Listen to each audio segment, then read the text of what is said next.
You are listening to the Bat Flip Podcast, a baseball podcast from Belly Up Sports and the Belly Up Podcast Network. Here are your hosts, Damian and Matt.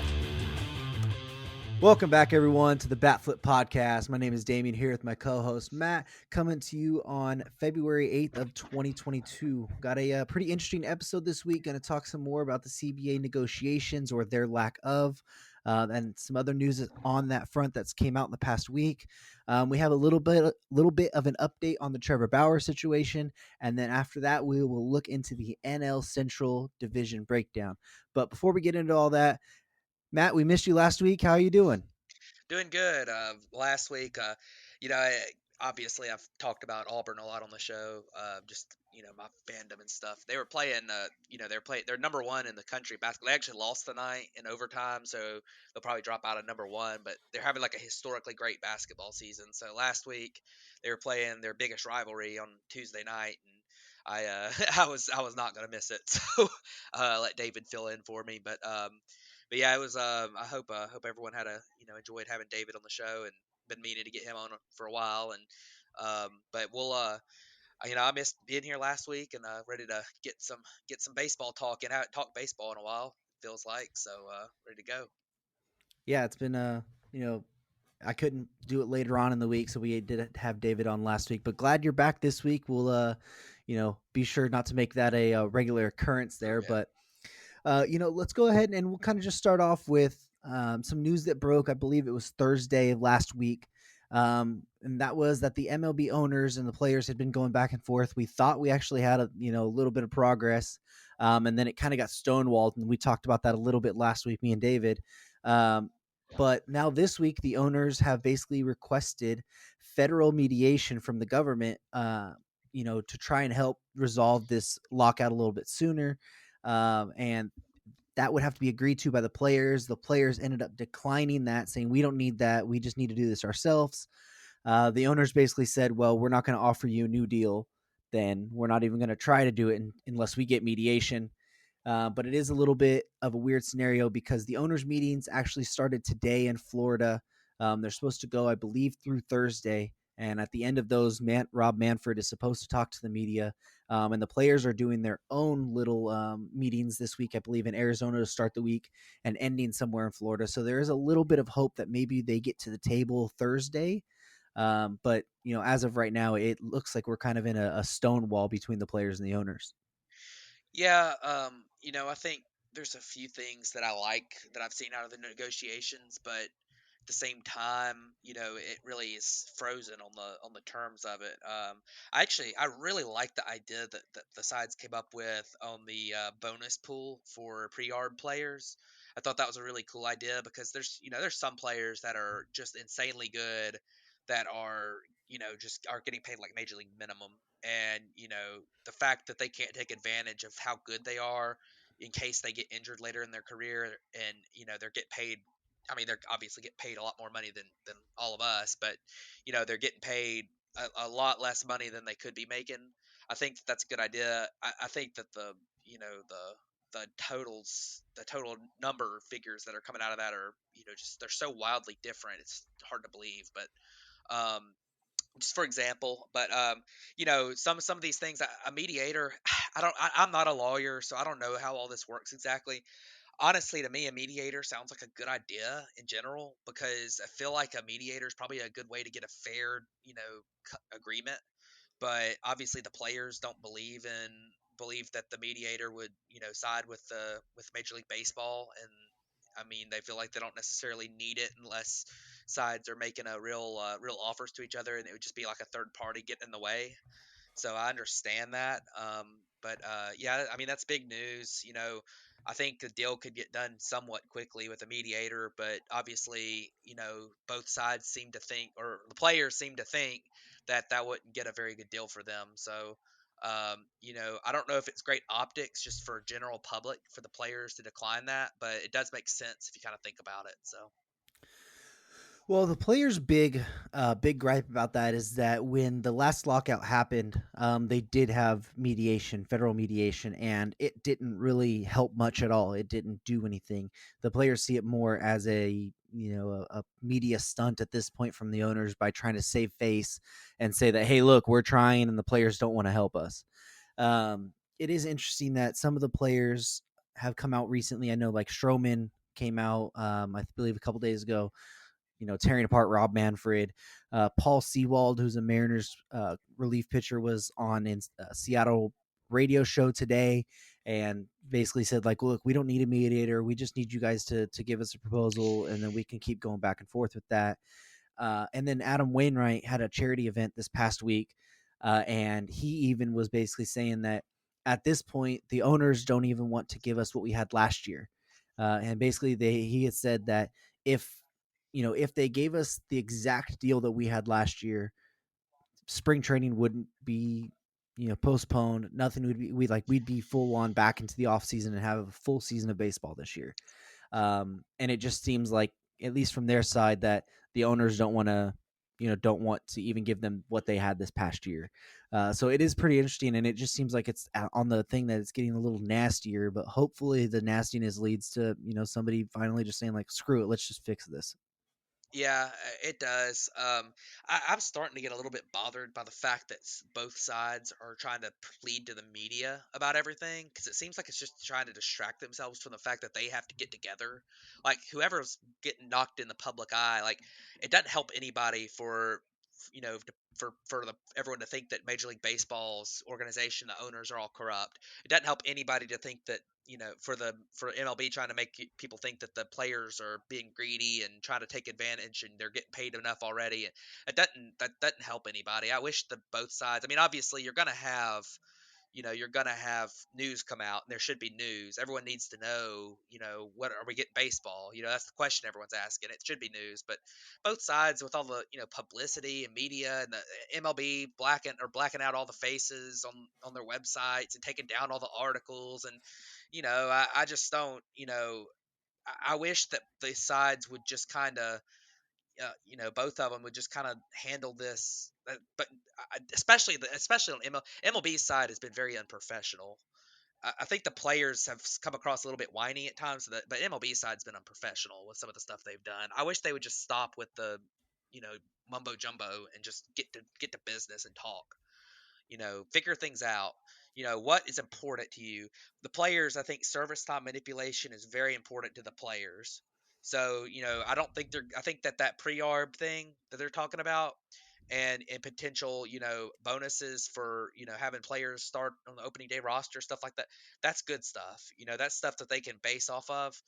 Um, I don't think that I'm worried that especially with the way service time manipulation is going anyways, but I think that I wish they would just kind of try to handle this, and they're making a fool out of themselves, especially MLB making a fool out of themselves by the media stunts. So the media is not going to be what determines what the agreement is, and it sounds like both sides are trying to eliminate guilt by trying to make themselves feel less bad about it by cut out the media, especially MLB. So I don't I wish they would just kind of stop with the talk and get it done.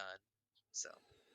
Yeah, it's the age old thing. You use the media to drive your narrative, um, and MLB is notorious for doing that, especially Rob Manfred. And then the players are just kind of using, like, oh well, you guys are doing it, so it must work for us too. And it does seem like bad optics, but at the end of the day, I mean, it's just kind of is what it is. They do need to just get down though, because you're in serious jeopardy if this thing goes on 2 or 3 more weeks of at least spring training really being delayed. I mean, at this point, pitchers and catchers are usually reporting, I know, within the next week or so. Usually it's around the 15th.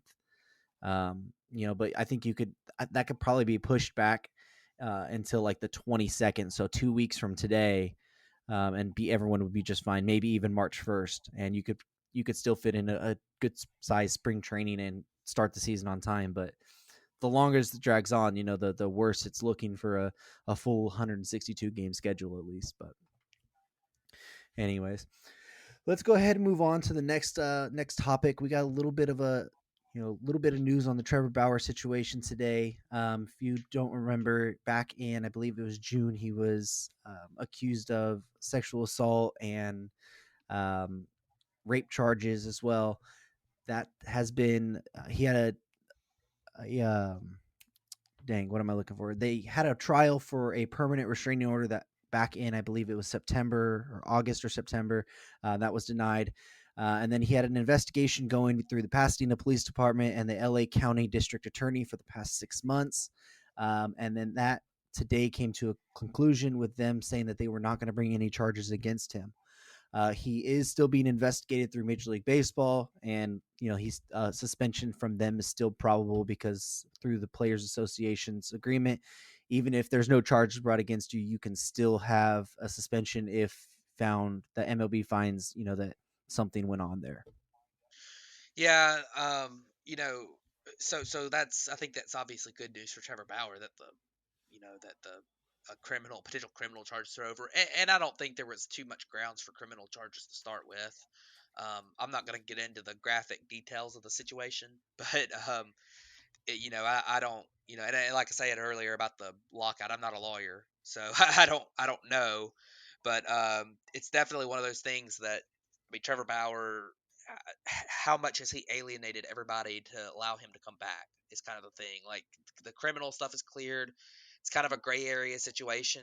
That's all I'm going to leave it at on the actual situation, but definitely a little bit gray area. I think that how his teammates have obviously been against him, and he's alienated a lot of people. So how is he gonna come? Is he gonna be able to come back? Is MLB gonna allow him to come back at how quickly, and what's gonna end up being the outcome from this? But I think obviously it's good news for Trevor Bauer, and it sounds like something where I don't know if I don't know if MLB is gonna get away with putting him in a like some kind of like permanent, semi-permanent, like year-long suspension type thing. So that doesn't really sound like, compared to other stuff like domestic abuse and stuff that has happened, and the suspensions that have been levied for that.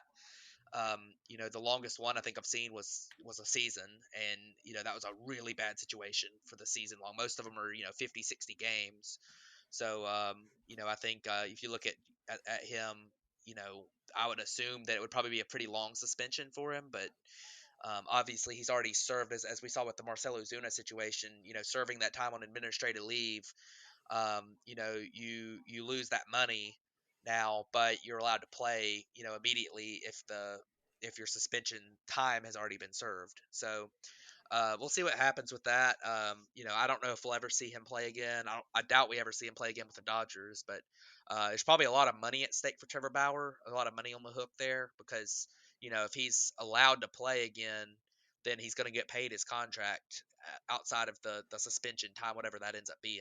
So that's really a really big win for Trevor Bauer, because if he had been, if there had been criminal charges levied, I think that they might have had grounds to kind of nullify that contract. But we'll see what happens. Obviously, it'd be interesting to see if he was able to come back, and what he would look like and stuff, and how people would react to it. But as of right now, I don't really think it changes too much in the immediate future.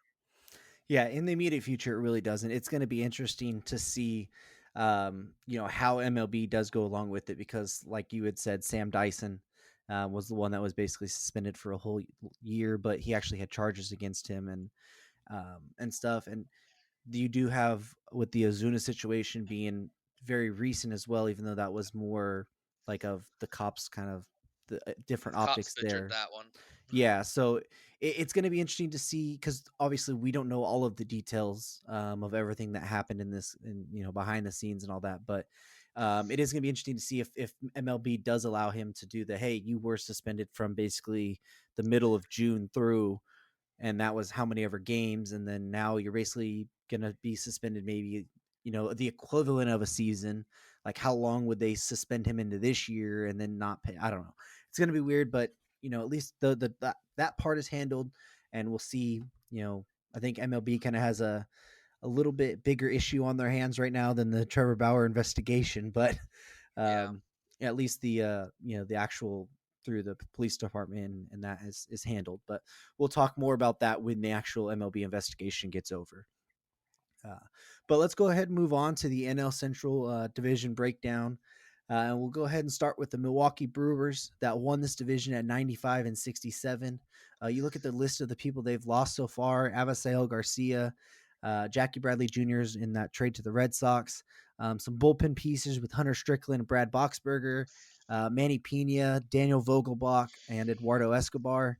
And then if you look at who they've added, really not too many impact players, but they've added Trevor Gott on a 1-year deal, Hunter Renfroe through that Jackie Bradley Jr. trade, Mike Brasso, Pedro Severino, and then they did sign Rex Brothers to a minor league contract.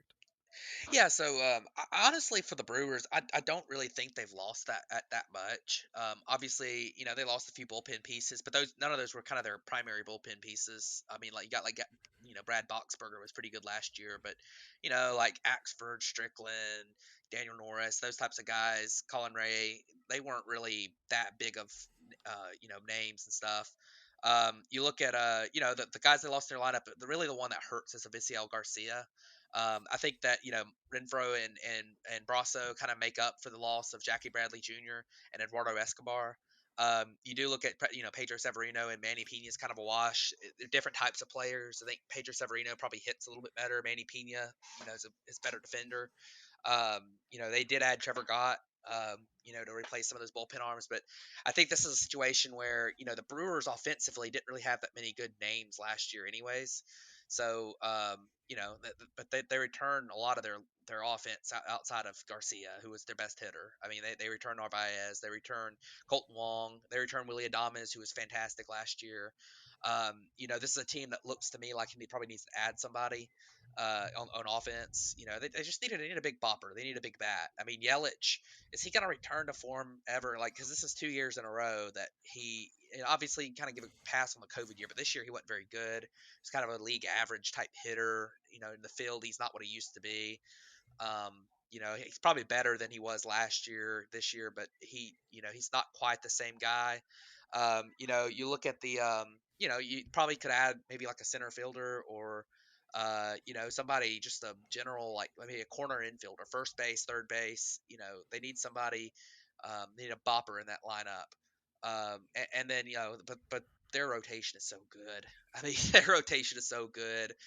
You know, uh, uh, at the top of that rotation, and with Brandon Woodruff, Corbin Burns. I mean, Freddie Peralta took that step up last year. They still got Adrian Hauser. They got a bunch of guys, and then their bullpen with Hader and Williams shutting things down late, and all they really need in that bullpen is maybe a little bit more depth. Maybe you can make a couple of those under the radar type signings like a Trevor Gott that they did sign.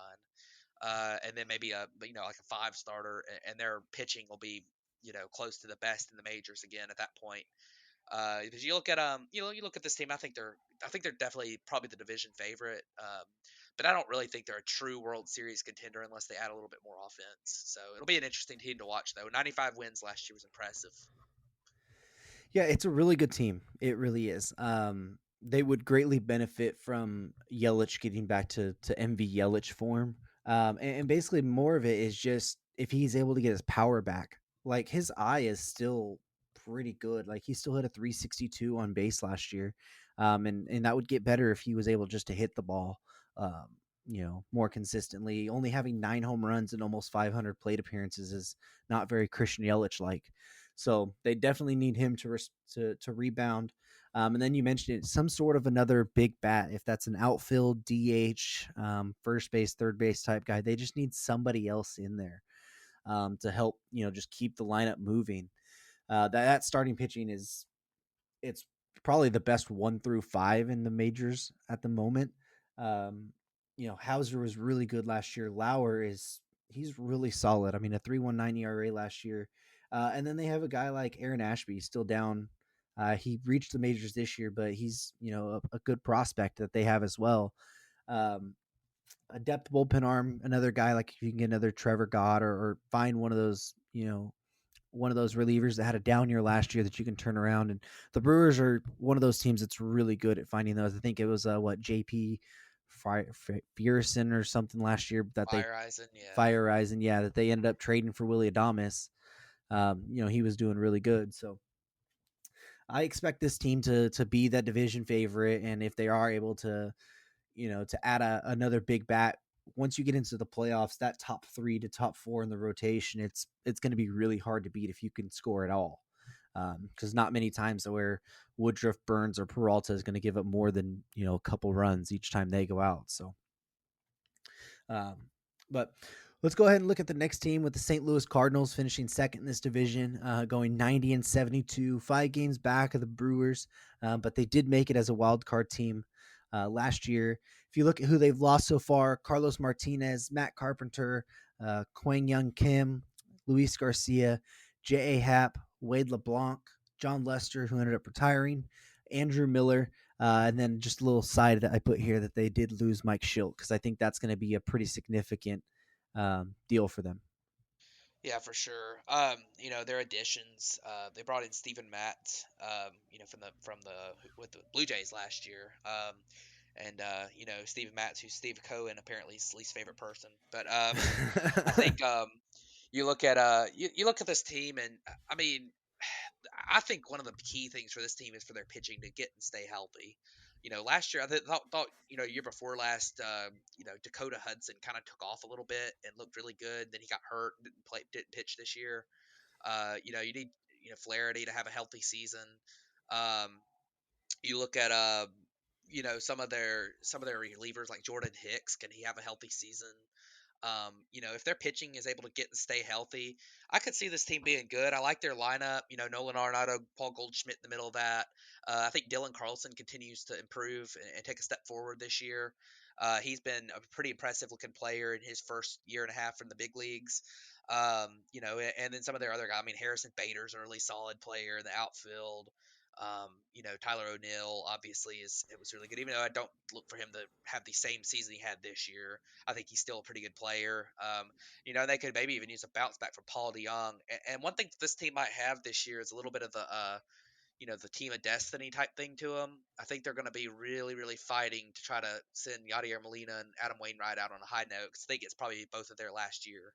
So, it'll be interesting to see how they perform. And, 90-72 last year, they had a kind of special finish to the season with their last, that long win streak late in the season to take over in the wild card race. And, they ended up losing in the postseason on a complete, heartbreak in the wild card game that they really felt like they had a good shot to win. So, we'll look at the Cardinals as I look at them as like a borderline contender. I don't think they're quite as good as the Brewers right now, but maybe if they add a couple more pieces in the post lockout free agency, I think they could probably get to the level of the Brewers. So they got a few more pieces they need, but I think maybe another arm of some kind. But I think they'll be a pretty good team this year. Yeah, I expect them to be a really good team as well. They do need to figure out what they're going to do at shortstop. Is DeJong going to have a bounce back, or are you going to let Sosa just kind of take over that role, which he kind of did towards the end of last year? And then are you going to see Nolan Gorman this year, and are you going to see Matthew Liberatore this year? Liberatore could be a big piece for them, to fill out the back end of that rotation if Miles Michaelis is struggling like he kind of did last year, and then help take a little bit of that load off Dakota Hudson. Because you did say he only pitched, I think it was 8 2/3 innings last year. So it would be nice to get a guy like Liberatore in there, maybe let him get his feet wet a little bit. And then Gorman, see what he can do. He's been playing some more second base. I don't know if they would think about moving Edman over to short full time and letting Gorman take over the second base job. It would kind of all depends on what you might see in spring training, but it's a really solid team with not much turnover. You're going to get, what you're going to get from a guy like Paul Goldschmidt. I expect Arenado to bounce back with his, average and on base a little bit. He still hit for power last year, but the everything else was kind of not there. So it's a really good team. They still have those young guys developing, like O'Neill took that step, Carlson, Bader. It's just, can they reach that next level and compete with the Brewers? But I at the moment, if they can make maybe one more good size addition, maybe if that's at some sort of a shortstop, area, then I think they compete with the Brewers. But at the moment, I don't think they're really a team that can compete for the division against the Brewers. But let's go ahead and look at the Cincinnati Reds that finished third in the division at 83-79, 12 games back. And they're going to be one of the more interesting people to look at post-lockout, as they've already lost Wade Miley, Tucker Barnhart, Nick Castellanos, Michael Givens, Michael Lorenzen, and Asdrubal Cabrera. And then if you look who they've added, basically all their adds have been minor league guys. Nick Quintana, they got in the trade for Tucker Barnhart. Andrew Knapp and Jake Bowers are both minor league signings, but they've had a decent amount of major league time. But the Reds are looking at that team that are basically going to go into that fire sale mode, trying to trade anybody with a salary. Can you get anything for Moustakas? Are you going to trade Sonny Gray? Is Luis Castillo going to be traded? It's going to be interesting to watch this team, especially after the lockout. Yeah, I thought the Reds coming into the season would be a possible contender, or coming into the offseason, but with some of the moves they went ahead and made, I think it's kind of like I think it's probably unlikely. They really haven't added that much. I will say they have gone through and added a lot of minor league deals that are players who they could potentially end up getting some good big league use out of. Some guys like Andrew Knapp, Jake Bowers, are guys who have been in the big leagues at times, and you know, I like the add of Trey Wingenter, who had been with the Padres. He's the guy who had been injured a good bit, but he throws extremely hard, and that could be an interesting one. But I think, obviously I'm mentioning him because I had a class with him at Auburn. But I think you look at their losses are big time. I mean, Castellanos was their team last year at the plate. Other than Joey Votto, who had his resurgent year. Um, you look at some of their other losses. I mean, they're losing some veteran players like Asdrubal Cabrera. He's always been an underrated veteran.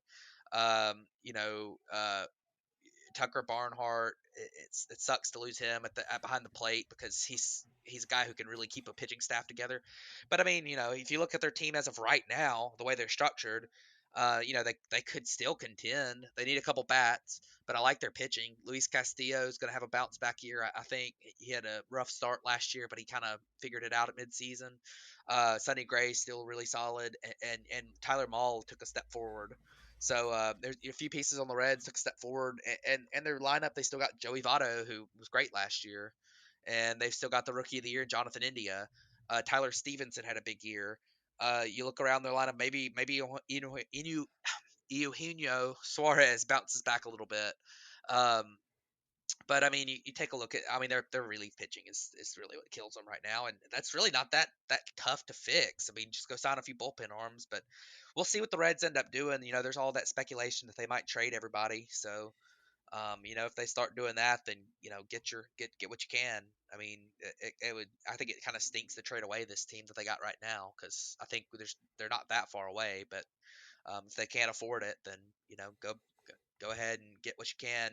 Don't get stuck in purgatory of 500, not making the playoffs, and I hate the tanking, but I mean at the same time it's the correct strategy. I mean, being 81-81 is not going to get you anywhere. So you know get some either go get some pitching and contend, or in a wide open division, or go ahead and just trade everybody, because which I don't really understand.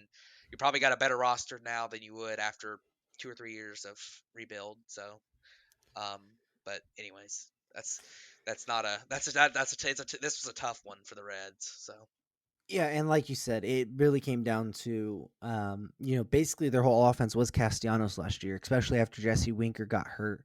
Winker started off the season really well, and then got hurt and missed a good chunk of time, and then Nick Castellanos just kind of took over from there. And losing him to free agency, and there's really no hope to get him back. He's already basically said he wants to go to some sort of a winning situation. And then the Reds have basically, by all their actions, have started saying that they're, acting like they're one of those teams that can't afford the payroll that they were even at, that they were kind of maxing themselves out then. And now they need to hit the button and kind of recover for, 2 or 3 years that way. So, they obviously aren't going to be able to re-sign Castellanos. It's a great hitter's park, but what hitters are you going to really get to come there? If your team's not able to sustain the success that they need, and then trading guy, if you are going to trade a guy like Sonny Gray, which there was a lot of rumors, they even thought right before the lockout, they thought it was going to go up to the last minute that he could get traded. Um, so you do have young talent still. You still do have Luis Castillo. You still do have Tyler Mahle. You still have Jonathan India. You still do have Tyler Stevenson back there.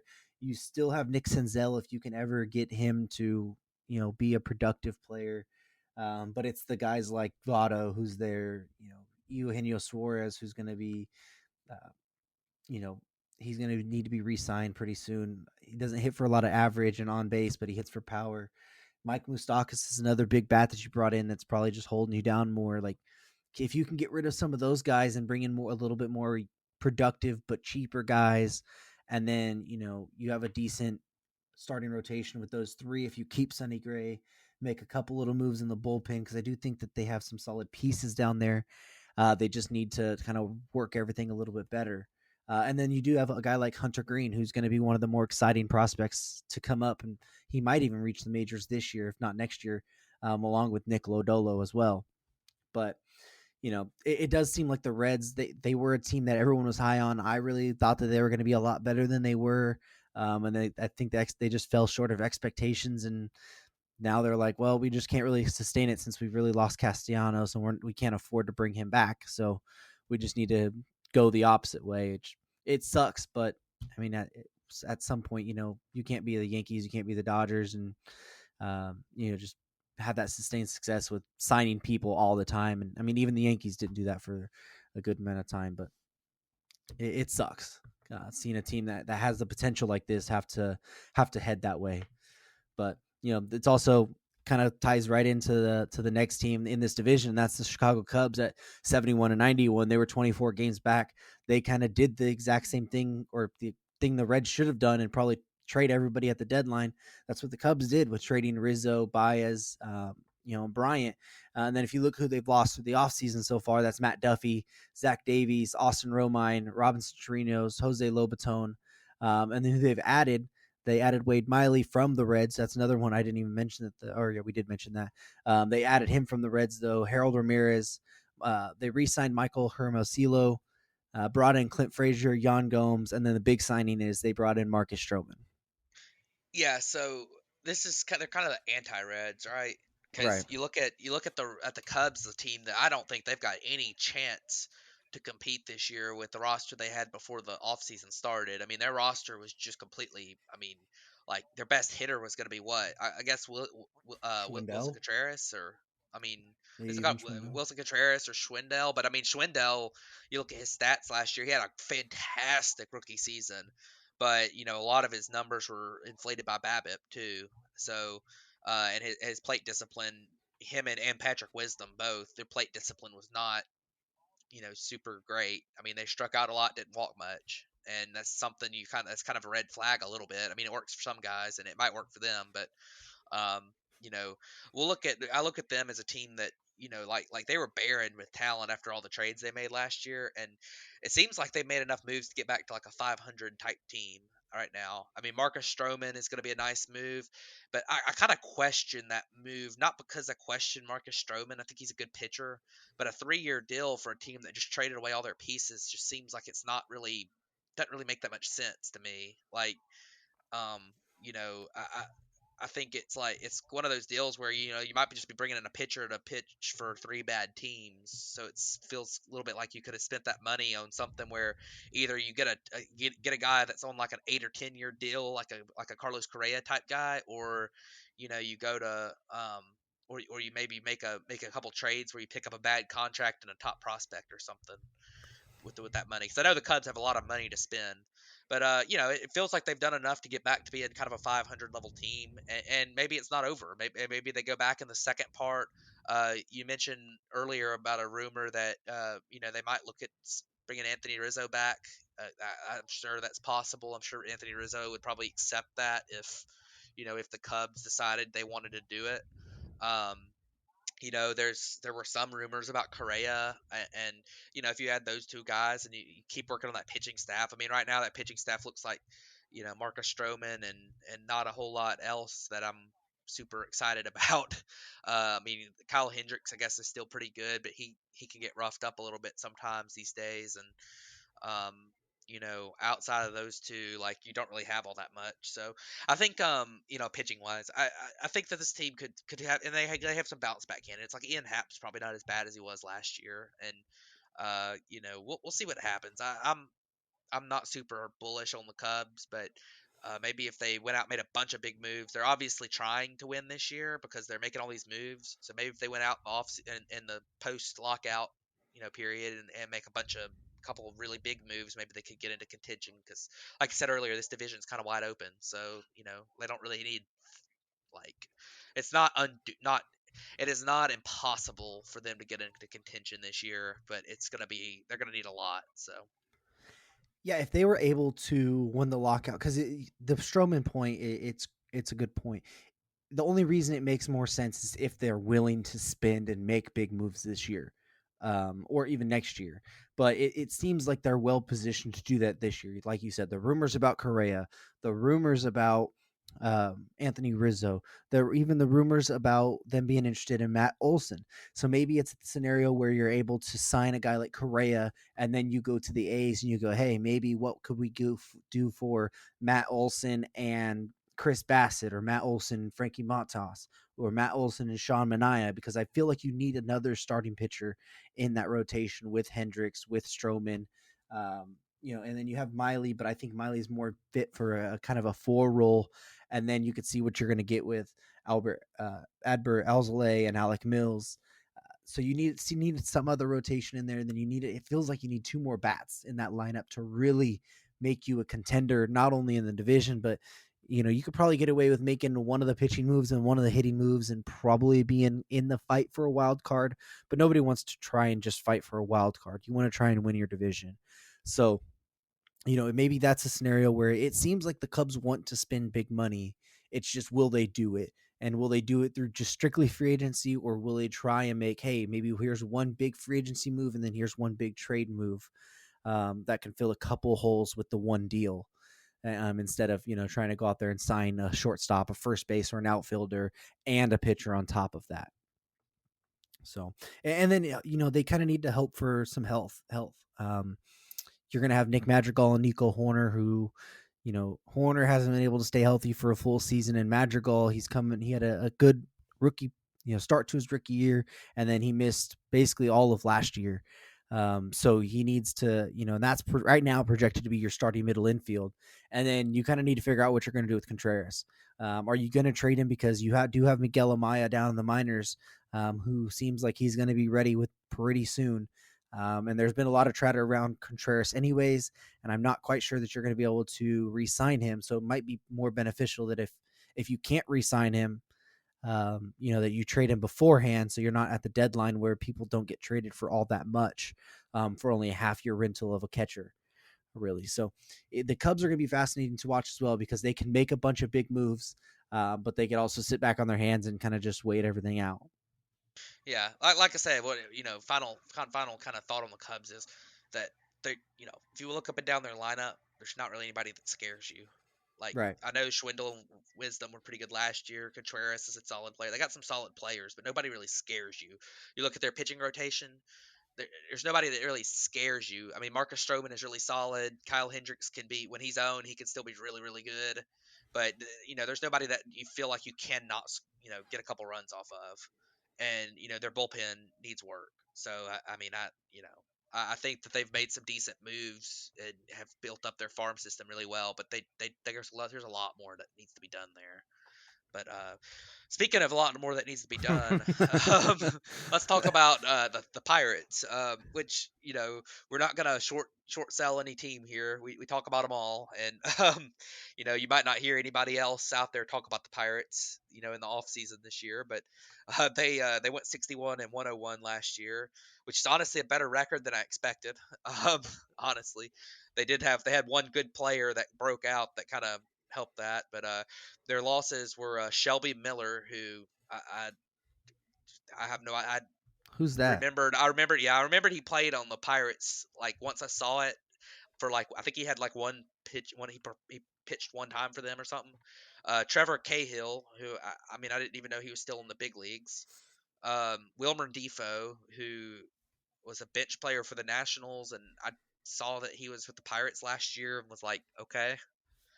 Stephen Brault, who honestly might have been one of their better pitchers that they non-tendered, I think, or declined an option, or put him on waivers or something, and he wasn't just a straight up free agent. And Colin Moran, who is kind of a veteran, he'll probably pick up a bench slot somewhere. And then Chad Kuhl, who they non-tendered, and I mean I don't really feel too bad about that, but I think they've actually improved their team through additions though. Roberto Perez is going to really be a nice addition to their team. Although Kevin Stallings another loss, and he I don't know why I didn't mention him already, but he he's probably him and Roberto Perez are kind of similar, except Kevin Stallings probably hits better. But Jose Quintana, that's a fantastic signing for a team like the Pirates to get a buy low guy who, maybe he figures it out again. And if he does, then you got somebody you can maybe get something for at the deadline because he's still got some talent. And Zach Thompson they picked up from the Marlins, who's a young guy with talent. And I went ahead and mentioned Greg Allen because he's been a starter in the big leagues before. They picked him up as a minor league deal, I think. But he or off waivers or something, and he's gonna be on their team. But my outlook for the Pirates is just, I mean, they just keep waiting for their farm system to get there. I mean, they've got a few pieces at the big league level that they could maybe look at. Maybe make some improvements. Like Mitch Keller is a guy who definitely, for their future, they really need him to figure it out. And then you've got O'Neal Cruz at shortstop, and Cabrian Hayes. Hopefully he comes back well from injury, and O'Neal Cruz will kind of be playing his first real big league season this year, and we'll see how they do. But other than that, I mean, maybe also kind of look at what there's been some talk about maybe a trade of Brian Reynolds, which I think would make a lot of sense because this team's probably not going to be in contention in the amount of time that Brian Reynolds is under control. So maybe trade him and get that farm system really kick started a little bit. But it'll be interesting to see what the Pirates do. But I can't imagine them improving their record at all this year. Yeah, the Pirates are a rough team. They were one of the swan songs right there when they had that, the Andrew McCutchen, Starling Marte era. And then now that they've had to go into this kind of rebuild mode, it's been hard to watch. And then trading a guy like Jacob Stallings to the Marlins, that kind of helps. Getting a guy like Zach Thompson is a little bit as a younger pitcher for you might help some. But really, the thing they just need to do is just keep developing, Cabrian Hayes, try and get some of your young pitchers. If you can get what you can get out of Thompson, if you can kickstart Bryce Wilson. I know he struggled last year after he came over. If you're able to get anything good out of Quintana and flip him at the deadline, people are always looking for left-handed pitchers. Even if they're struggling, somebody will flip some sort of a prospect for him. And then you mentioned the young pitcher they have of Mitch Keller and even Quinn Priester, but I'm not sure he's going to get up there this year. And then if it's there's been talk of the Brian Reynolds trade for a couple years. You mentioned it. Like, is that finally going to come to fruition? I mean, he is 27. You do have him under control for another, I think 4 years. So does it make sense to do it now? You could probably get your best package now, especially coming off the year he just had with the 302 average, 24 homers, 390 on base. It might be time to strike while the iron's hot right now and get as much as you can get for that control. And kick up that farm system. Right now, I mean, I don't know. You got to give your fans something to look forward to. And Brian Reynolds is Reynolds and Brian Hayes are kind of those two guys. And then what are you going to get from O'Neal Cruz? Is he going to, going into his first full season, is he going to make the majors this year? He's already had some off-field issues by himself. So is that going to rear its head again? If not, then, can he be as productive or the star that everyone thinks he can be? Because he shows a lot of intangibles, but how raw is he? Is he ready for that step? And then just kind of keep finding that young talent. Like you said, it's not going to be a team that is in the next 2 or 3 years is going to be fighting for a wild card spot. So they just need to be able to find and develop something. So maybe at that point, 3 or 4 years down the line, you can look at, hey, maybe they can start looking for, contention of a wild card at least. Yeah, I mean, we'll see. I think you make a good point about wanting to have your fans excited about something. I think that's still something that's probably important to them, especially being a small market team. They need some of that revenue come in, but I don't know. I mean, that you know, there's not gonna be anybody excited about the Pirates this year, and man, I think I still look back and think you know they made some mistakes. I mean, they could have Austin Meadows, Tyler Glass now, and Shane Baz. I mean, Yep. that was one trade for a guy who really he was decent when they traded for him, but here's red flags there. So I mean, they blew it with on that trade, and that's like that's not just. I mean, that's three like two guys who are a star pitcher, a guy who's kind of a really solid regular as a hitter, and then a guy who's potentially going to be a star pitcher that had a really good looking rookie. Or I guess it wasn't his full rookie year, but it's kind of a debut this year for the Rays. So, I mean, that was just you kind of look back on it, man. Just try to fleece another team like you got fleeced in that deal. That's what the Pirates need to do this year. With Brian Reynolds, is the guy that they can do that with. Fleece a team like they got fleeced for, and make up for it. So Yeah. Yeah, I mean that trade did set them back quite a bit. I mean, if they had those guys, you're looking at a team that's a lot more productive and probably finishes with a better record than the Cubs did this year, and maybe even right there with the Reds fighting for a wild card spot. Because you got to think, not only did that, those three players would have been there, but then they would have been able to make other moves on top of that once they knew they had sort of a contending team. And it sucks when small market teams, especially like that, make big lopsided trades like that, thinking they got the one star that's going to push them over the edge, and then it really sets you back for what 4 or 5 years at that point, when it's all said and done. So who knows? But hopefully the Pirates here in the next couple of years start showing some signs of life, because I think Pittsburgh's a town that always usually supports its teams, especially when they're good. We've seen that with the Penguins and the Steelers, so yeah, they kind of need the Pirates to be good. yeah, I was gonna mention it was so fun when the Pirates were doing good for a few years. Like when they Yeah. had the Andrew McCutcheon and Pedro Alvarez and Russell Martin were all playing so good, and they were in the playoffs. And I mean, I remember the atmosphere at those games, Oh like yeah, like the Reds game when they were mocking Cueto and stuff like that. absolutely. That was such a great atmosphere, and it really stinks that they can't put a competitive team out there all the time, because that's a really cool ballpark, and it's Yeah. a town that loves their sports. And when the Pirates are good, they love their Pirates. I mean, I know that's the Pittsburgh Steelers town, but when the Pirates are good, they love their Pirates, and it kind of stinks to see them struggle like they are right now. It really does. And you make that's kind of what I was hinting on with the McCutcheon and Marte type era, was that atmosphere, in that ballpark. It goes when the Pirates are good, it's a lot of fun.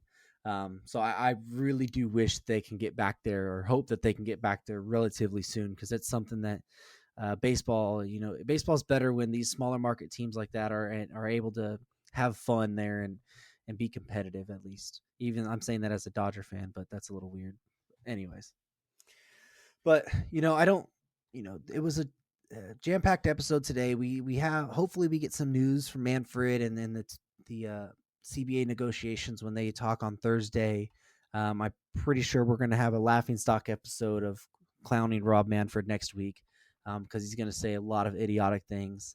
And then if it's not too much, we'll jump into the NL West division breakdown next week. But you got anything else you want to wrap up on? Not necessarily. I think you kind of look at the way that everything's going right now, and I'm hopeful that we get baseball. I think we're gonna miss part of spring training, but I'm still hopeful we get baseball in the beginning of April. Maybe they can get these negotiations really rolling here soon. This is a good week to regroup. I think they've talked some. They kind of got to a standstill. They had made a little bit of progress. I mean, there were some ideas like I mentioned, that arbitration bonus pool. I mean, that pre-arb bonus pool. Like, that's an idea that both sides kind of agreed on, that's kind of something they could do, but the dollar figures were way off. And I mean, honestly, anytime you have a negotiation, like, both sides are going to have to come to some kind of agreement. Like, I think both sides need to understand that, like, MLB, you know, if you offer 10 million and they're asking for 100 million, you're not going to get away with offering 15 million. And the No. players, like, if you're off for 100, if you ask for 110 million, I hate, as much as I think that, there's been times you've got shafted in the past, you're probably not going to get 100 million.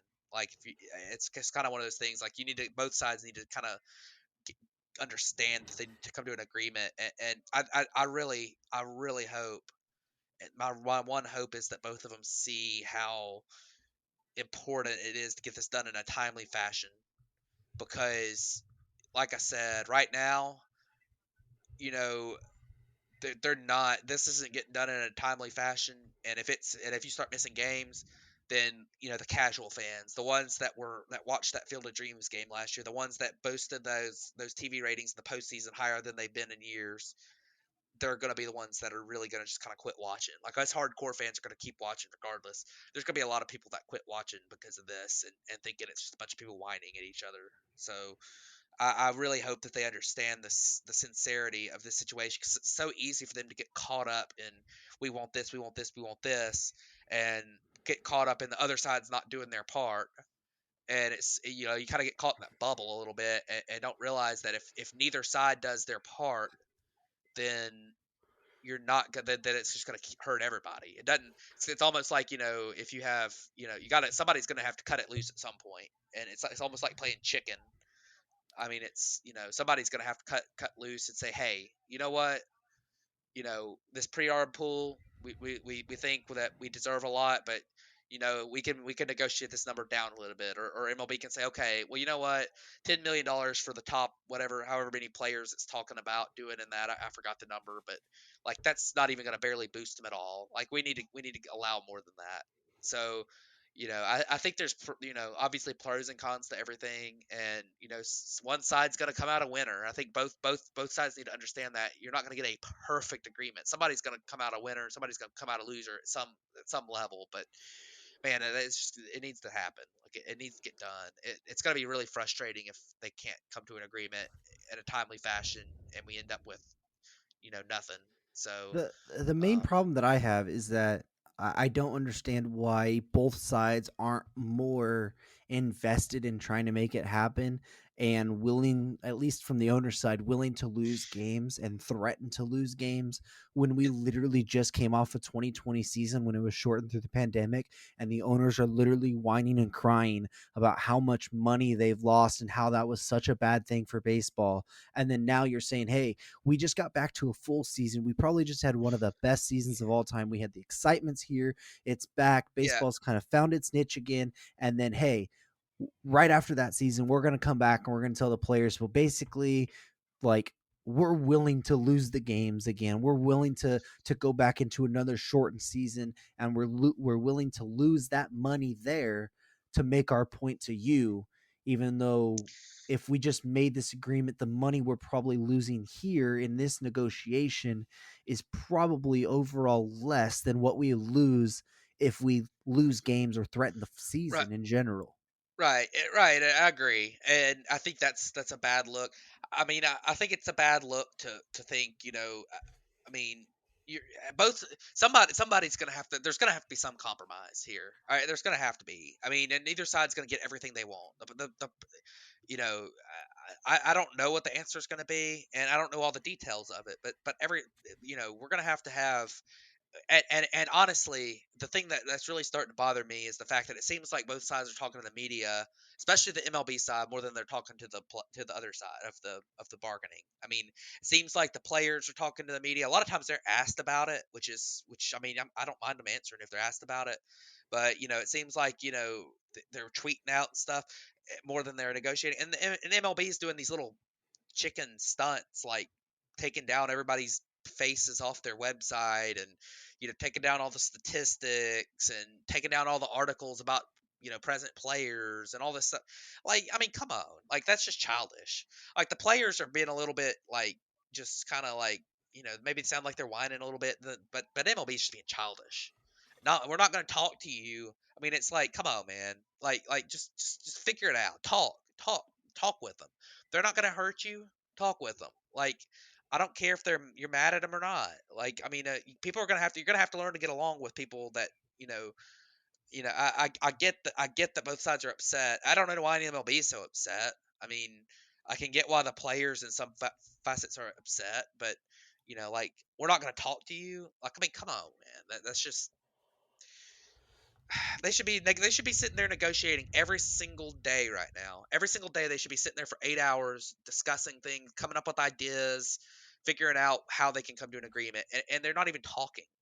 I mean, Right. it's just I was telling somebody this yesterday. I don't understand what's so hard about negotiating. Why can't you get into a room with these aren't massive groups of people meeting, first of all. These are like three from each side. It's like 6 or 8 people maximum in this negotiations. Like, why can't these 3 to 6 people, I don't even care if it's a damn Zoom meeting. Like, we've found out that you can meet from wherever you want to meet from. You don't even have to have hotel bills or any of this. You can get into a meeting and literally negotiate for 8 hours a day.